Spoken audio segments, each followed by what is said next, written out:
Alors, amoureux d'évasion, suivez-nous maintenant à Mayotte, au cœur de l'océan Indien. Alors, l'île est entourée de petits îlots, comme l'îlot Mbouzi, un joyau de biodiversité pour ses protecteurs, comme Faisal, qui nous révèle la signification de son nom. Bonjour, je m'appelle Faisal Seydadunan. Je tiens à vous présenter aujourd'hui l'îlot qu'il y a derrière moi, l'îlot Mbouzi. Cet îlot abrite des espèces endémiques. Cet îlot est classé réserve naturelle, gérée par les naturalistes. L'îlot Mbouzi est un diamant vert qui s'étend sur 142 hectares et se prolonge bien au-delà, sous la mer. Les poissons y offrent une danse aquatique des plus fascinantes.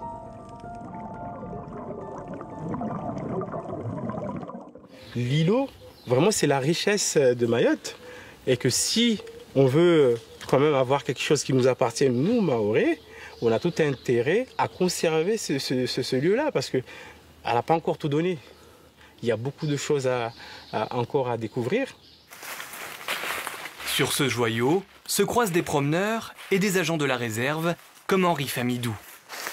Avec son équipe, il vient faire des relevés sur le terrain et sensibiliser le public. Petite surprise du jour, la découverte de cet hibiscus comorensis. Ça, c'est une espèce patrimoniale, donc une espèce qui est protégée. C'est juste pour vous dire de faire attention quand vous allez... C'est une espèce endémique de l'îlot Elle n'est pas endémique de l'îlot, mais elle est vraiment endémique des Comores. Plus de 300 espèces végétales sont recensées sur l'îlot, ainsi que de nombreux animaux, comme des lémuriens. Donc là, t'en as compté combien, toi, du coup 5 pour l'instant, 5. Il y en a tout en haut. Donc là, on a un groupe de maquis.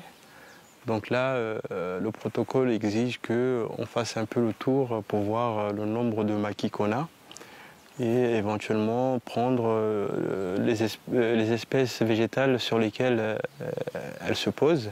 D'année en année, la population s'est régulée. Donc là, aujourd'hui, je pense qu'à plus de 150 individus sur la réserve, c'est bien, c'est bien.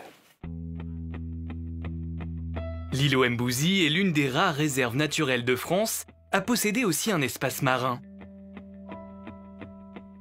Pour veiller sur le lagon, Henri est épaulé par une étudiante en biologie marine. Léa plonge pour cartographier les fonds et identifier les espèces vulnérables.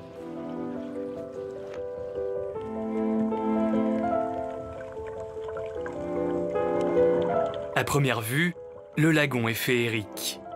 Mais il reste encore beaucoup de travail. Les pressions humaines sur l'environnement sont nombreuses. Il y a beaucoup de pollution. L'îlot, il est entre grande terre et petite terre.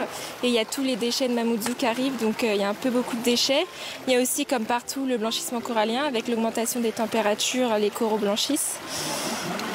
Voilà, il y a plein d'autres menaces. Il y a les pressions anthropiques, le piétinement quand on va nager, les bateaux qui mettent leurs ancres sur les coraux, de la destruction physique. Sa proximité avec les centres urbains fait de l'îlot Mbouzi un enjeu écologique majeur. Un sanctuaire sur lequel veillent les regards attentifs des agents de la réserve.